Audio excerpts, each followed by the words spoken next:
que crec que Isen té altres prioritats, si no vitals, almenys sí que més importants en aquest moment, que podrien ser objecte d'un conveni entre l'Ajuntament de Carcaixent i la Diputació. Ens agradaria que el senyor Rus tinguera en compte aquestes necessitats.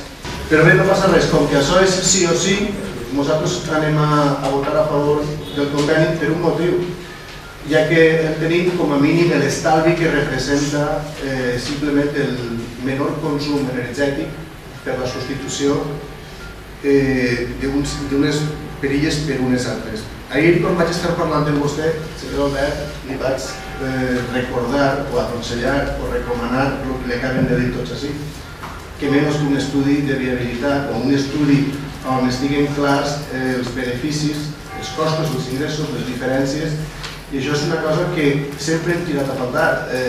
Vostè me va fer uns números allí ràpidament, jo aquests números me'ls crec perquè crec que eren molt senzillets i efectivament hi ha un estalvi bàsic, i el que sí que espero és que no ens gastem cap euro més d'aquests 300.000 euros mentre siga l'Ajuntament qui hagi de pagar.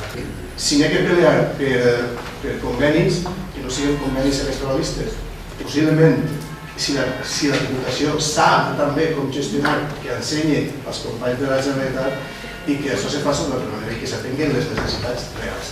I quan sobren els diners ja entrarem, però ja li dic, com que en aquest cas és sí o sí, ens agrada o no, i hi ha un estalvi real només a partir del consum, doncs anem a votar a favor. Però no és el conveni que a nosaltres més ens agradaria firmar en aquest moment. Creiem que hi ha altres coses molt més importants.